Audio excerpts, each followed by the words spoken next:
Hello viewers, welcome back. This is Dimple Arora with a new session on functions. In this session, you will get to know what are functions and how to write and use them in Python programs. Let's begin.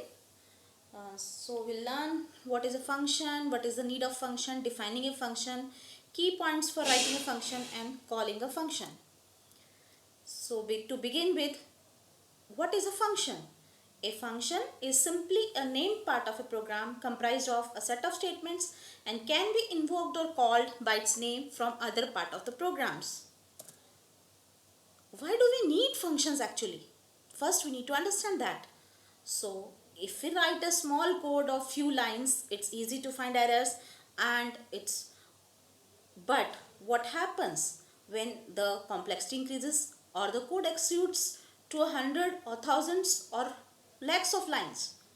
So to cater this problem, we divide a complex long part of a program to a smaller chunks and each chunk is given a name. So these smaller parts are termed as functions or methods. Let us now see how to define a function. When we define a function, we start with the keyword def followed by the name of the function. This is the name of the function, and then a parameter list separated by a comma, and the function header ends with a colon. And these three statements, statement 1, 2, 3, comprises the body of the loop, and at end we may or may not write a return statement. Let us understand how to define a function now. It must start with the keyword def. Let me write a function to calculate the average of three numbers. So I'll give a name kel avg to my function, and then I pass on three numbers a, b and c whose average has to be calculated, and the function header ends with a colon. So the result after finding out the average has to be stored into the variable avg, and we calculate average by adding the numbers and dividing that by total number of elements a, b plus c, and because there are three inputs we'll divide it by 3, and once I get the answer I need to display it. So I'll write average equals to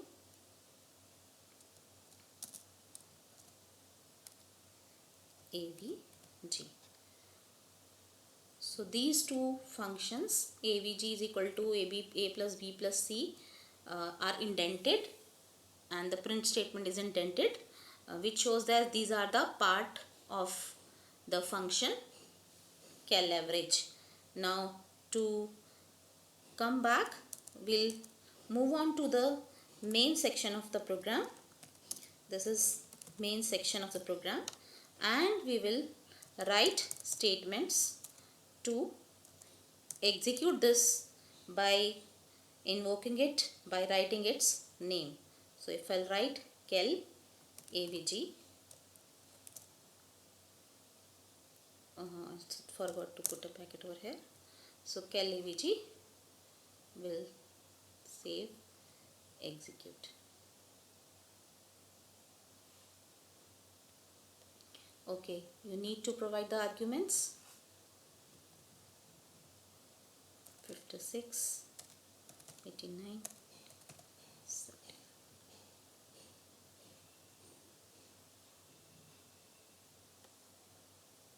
So I have got an average 74. Now let us understand the key points. You can see I have given a name this as cal average. So this name should begin with an alphabet. I cannot give a name like this, one cal average. Let's see what happens if we give like this. It is saying invalid syntax error. So it cannot start with a digit. And then suppose I give a space in between cal and average. Now see what happens. It is saying invalid syntax because we cannot use any spaces between the names of the identifiers. Let it be the name of a variable or it be a name of the function. Now we'll save and run. Again it's giving syntax error over here. I'll change it and I'll execute.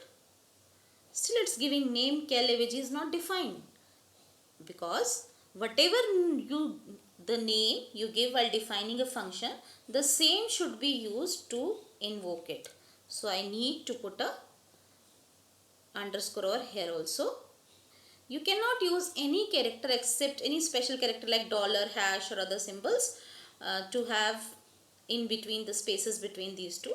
The other way we may follow is, if it is comprised of two words, the name comprised of two words, then each word we can capitalize the first letter of each word, whatever we get.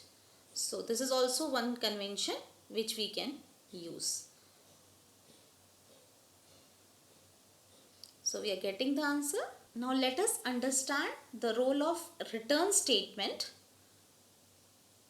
and I can, whatever result I have calculated in the function can be used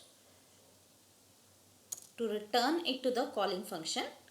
So we have an optional return statement. So I can write this avg. So this average, whatever I am printing, I'll shift this statement to the main section.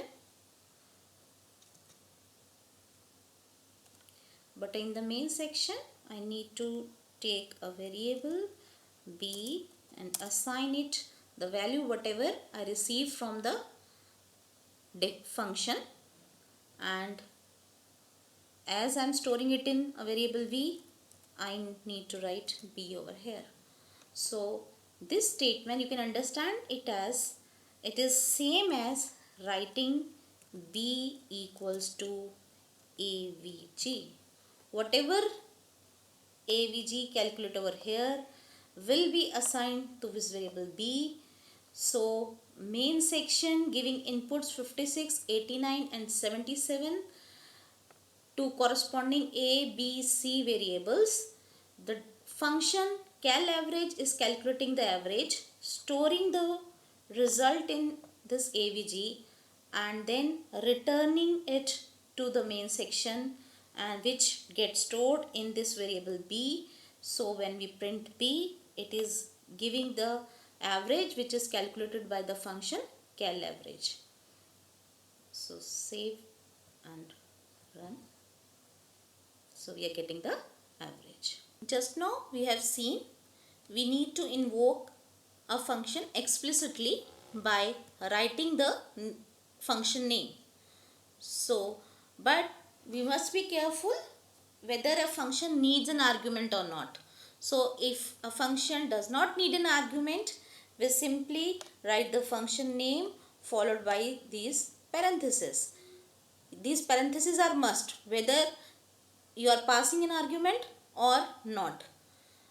And when you have in one argument, so that has to be enclosed in this parenthesis, and when we have more than one parameters, the complete parameter list has to be written within the parenthesis succeeding the function name separated by commas. And when we have multiple arguments and we even don't know how many arguments are need to be passed, this star x denotes the multiple arguments to be passed, which may vary. So when we have variable number of arguments, we write star x following the function name. And now these four types are used when we are not using the optional return statement. But now in case of functions which use an optional return clause, we need to write this expression, that means a variable then equal to sign and then the function name followed by the parameter list to invoke the function.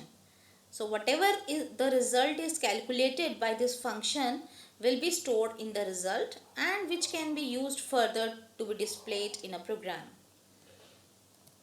It's action time now. Now it's your turn to write some programs. Try out these programs for yourself to have a better understanding of functions. Goodbye for now and have a nice day.